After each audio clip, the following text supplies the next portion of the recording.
Hello everyone, कैसे हैं आप सभी लोग। आशा करते हो आप सभी लोग बहुत ही अच्छे हैं। तो जब भी हम एलएलबी में एडमिशन लेते हैं या तो हम लॉ करने की सोचते हैं ना, तो हमारे दिमाग में एक चीज़ आती है कि वकील साहब वाली एक जो छवि होती है हमारे दिमाग में भी आती है। और साथ ही हमारे जो परिवार के लोग होते हैं ना, वो तो हमें जैसे हम एलएलबी करने लग जाते हैं या तो लास्ट सेमेस्टर में रहते हैं या तो वहाँ के एग्जामिनेशन देते हैं ना, तो हमें कहीं ना कहीं एक वकील साहब नाम से जो है हमें प्रोनाउंस करने लग जाते हैं। अब यहाँ पर है क्या, हम जो है वीडियोस के थ्रू लेटेस्ट जजमेंट जो है लेटेस्ट वैकेंसीज देख रहे हैं, कहाँ पे कौन सी नौकरी निकल रही है, ये सब देख रहे हैं। लेकिन वेटेज उतना उस चीज़ को नहीं दे रहे हैं कि जहाँ पर आपको कोई अपडेट जजमेंट की मिल रही है या तो कोई लीगल अवेयरनेस मिल रही है। वहाँ पर बहुत कम हम उस वीडियो को आगे तक देख पा रहे हैं। तो यह भी बहुत ज़रूरी है कि आपको पता होना चाहिए, अगर कोई आपसे कोई क्वेश्चन करते हैं रिगार्डिंग कोई भी चीज़ के लिए, जैसे आज मैं आपके साथ एक जजमेंट यहाँ पे शेयर करने वाली हूँ, इसी के रिगार्डिंग अगर आपसे कोई भी क्वेश्चन आ जाता है तो आपको बहुत इजी रहेगा आपको ये बताने का, भाई ऐसा ऐसा था, ऐसा ऐसा रूल था, अभी ऐसा है, ऐसा होना चाहिए। आप अपनी एक बेफिक्र होकर अपनी राय वहाँ पे रख सकते हैं। तो एलएलबी अगर आप कर रहे हैं तो आपको न सिर्फ अपने यहाँ पे ऑफकोर्स आपको यहाँ पे आगे बढ़ने के लिए, अपनी अर्निंग के लिए यहाँ पे जॉब्स भी चाहिए, वकालत में भी जाना है, तो आपको साथ साथ यहाँ से जुड़ी हर एक चीज़ को अपनाना है। कहते हैं ना, बार और बेंच जो होती है ना हमेशा साथ चलती है। तो अगर आप यहाँ पे सिविल जज की तैयारी कर रहे हैं या तो फिर और कोई कंपनीज में कोई भी लीगल में अगर आप जा रहे हैं तो आपको यहाँ पर ये सारी चीज़ें बहुत काम आने वाली है। आज मैं आपके साथ शेयर करने वाली हूँ एक ऐसा जजमेंट जो कि एक ऐसा टॉपिक है जो बहुत ही कॉमन टॉपिक है, जिसके बारे में कहीं ना कहीं हम सबको पता रहता है कि हाँ ऐसा होता है। नॉर्मली होता क्या है कि हम सभी के परिवारों में लगभग ऐसा रहता है कि कोई भी महिला कर्मचारी तो सरकारी महिला कर्मचारी होती ही है, और इस तरह से जो इनको ये अलाउंसेस मिलते हैं, बेनिफिट मिलते हैं गवर्नमेंट की तरफ से महिला को, वो भी हम सबको पता ही रहता है।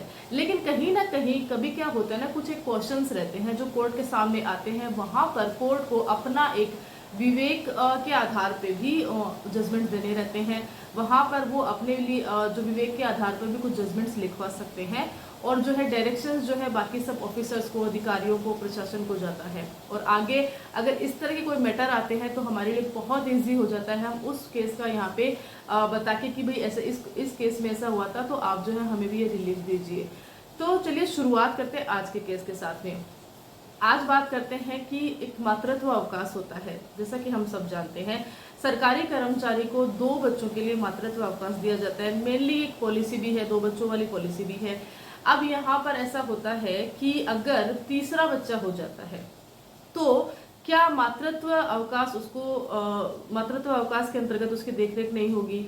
क्या उसको वह प्यार जो बाकी के 2 बच्चों को मिला था उसको नहीं मिलेगा? क्या उसकी देखरेख से, उसकी माँ जो है सरकारी एक कर्मचारी है तो उसके नाते पूरा सरकार का जो एक टाइमिंग होता है, उस टाइम पे जाना है आना है, तो वहाँ पर उस जो न्यूबॉर्न रहता है उसका जो रिस्पॉन्सिबिलिटी है वो किसकी है?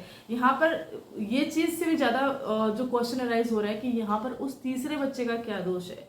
उसका यहाँ पे उसकी जो कॉन्स्टिट्यूशनल राइट है यहाँ पर वो जो है वॉयलेट हो रहे हैं, तो उसका क्या हो सकता है? तो दिल्ली हाईकोर्ट ने ये है जो क्वेश्चन है यहाँ पे प्रशासन से पूछा है। चलिए जान लेते हैं इसके रूल्स रेगुलेशंस के बारे में, मैटर क्या है, नियम क्या बोलते हैं, और भी बहुत कुछ इस वीडियो में।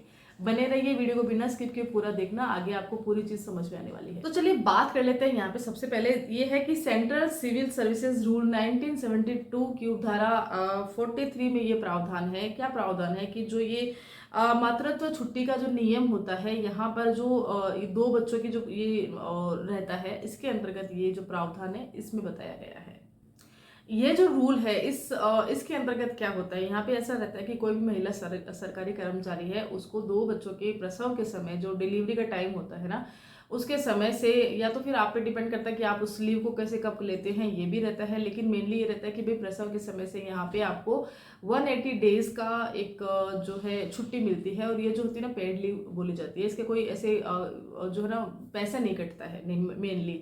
तो 180 डेज की यहाँ पर आपको ये लीव है जो मिलती है, इसके पीछे का उद्देश्य यही है कि क्योंकि एक आपको जो है प्रॉपर समय मिलना चाहिए। दूसरा ये रहता है कि लीगली भी ये चीज़ है, इमोशनली लीगली हम कैसे भी बोल सकते हैं कि एक जो छोटा बच्चा रहता है वह कम से कम तो 5 साल तक अपनी जो मदर है उसी पे डिपेंडेंट रहता है। तो अब यहाँ पे बात कर लेते हैं, इतने छोटा जो न्यूबॉर्न रहता है 1 to 6 मंथ का जो बच्चा रहता है, वहाँ पर वह टोटली डिपेंडेंट रहता है अपनी मॉम की, अपनी मदर के ऊपर वह डिपेंड रहता है। तो यहाँ पर भी यही है कि जो सरकारी कर्मचारी होते हैं ना, उनको 180 डेज की यहाँ पे छुट्टी मिलती है, कर्मचारी सरकारी छुट्टी यहाँ पे मिलती है।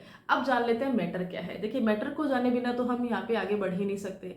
तो मैटर क्या है, यहाँ पर एक जो महिला कर्मचारी है, तो यहाँ पर उसके पहले एक शादी रहती है, उस शादी से उसको 2 बच्चे रहते हैं।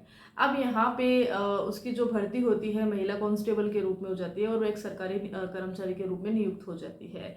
और साथ ही यहाँ पर वह पहली शादी जो रहती है उसकी टूट जाती है और वह दूसरी शादी में आती है। दूसरी शादी में आने के पश्चात जो है उनको एक और बच्चा होता है। दूसरी शादी का यह पहला बच्चा है, लेकिन वह ऑलरेडी मम्मी जो मदर है वह 2 बच्चों की है, और यह जो है उसका तीसरा बच्चा है। अब यहाँ पर ऐसा है कि 2 बच्चों के बाद जो है तीसरा बच्चा उसका हुआ है। यहाँ पर जब वह लीव के लिए एप्लीकेशंस लगाते हैं, आवेदन लगाते हैं, तो यहाँ पर जो उनका आवेदन है वह खारिज कर दिया जाता है। मामला कैट में भी जाता है, जो ट्रिब्यूनल्स होती है। नॉर्मली जो सर्विस मैटर्स होते हैं वहाँ पे सबसे पहले जो मैटर्स होते हैं वो ट्रिब्यूनल्स में जाते हैं। और जो हाई कोर्ट में कब आता है, हाई कोर्ट में जब ट्रिब्यूनल के फैसले को अगर आप चुनौती देते हैं ना, तब वो मैटर पहले हाई कोर्ट में आता है। अदरवाइज तो सर्विस डिपार्टमेंट को जो है ना पहले फर्स्ट स्टेज में अपने लेवल तक वो अपना कंप्लीट करते हैं, उसके बाद जो है ट्रिब्यूनल्स में मैटर जाता है, और उसके बाद में आप अपीलेट कोर्ट में आते हैं। तो ये एक स्टेज होता है यहाँ पे केस का। तो यहाँ पे जब केट में मामला जाता है तो केट में यहाँ पे निर्देश दिया जाता है कि भाई इनको आप जो है ये मैटर केट में चला जाता है। अब क्या होता है कि केट का जो ये निर्देश है मातृत्व अवकाश होना चाहिए, इस पर चुनौती लगाई गई है कि भाई ऐसा कैसे हो सकता है। तब मैटर जो है हाई कोर्ट में आता है। अब यहाँ पर हाई कोर्ट का फैसला मानने होगा। अब हो सकता है कि उसके ऊपर जो है चीज़ें सुप्रीम कोर्ट भी जा सकती है, क्योंकि हाई कोर्ट्स भी सबऑर्डिनेट्स होते हैं सुप्रीम कोर्ट के। लेकिन क्योंकि ये मैटर जो है डिपार्टमेंटल मैटर है, यहाँ पे केट और हाई कोर्ट का जो फैसला रहता है उसके बाद में अगर आप सुप्रीम कोर्ट भी जाते हैं ना, तो सुप्रीम कोर्ट भी यहाँ पे मेनली एंटरटेन करते नहीं है, और करते भी है तो ज़्यादा इंटरफेरेंस इसमें करते नहीं, क्योंकि हाई कोर्ट को खुद को इतनी पावर दी जाती है कि आपको ये जुरिडिक्शन तक ये चीज़ें करनी होती है। यहाँ पर हाई कोर्ट ने न सिर्फ उनको मातृत्व अवकाश की छुट्टी दी है, बल्कि साथ ही एक नोट भी लिखा है। वो क्या है आप सुनिए। हाई कोर्ट ने यहाँ पे निर्देश देते हुए ये कहा है कि जो गर्भवती महिला होती है ना, उसकी जो मानसिक और शारीरिक और मनोवैज्ञानिक जो परिवर्तन होते हैं गर्भावस्था के दौरान, वह एक समान ही होते हैं। भले ही उसकी यह पहली डिलीवरी है, या तो फिर उसकी दूसरी डिलीवरी है, या तो फिर उसकी तीसरी डिलीवरी है, इससे कोई फर्क पड़ने वाला है नहीं।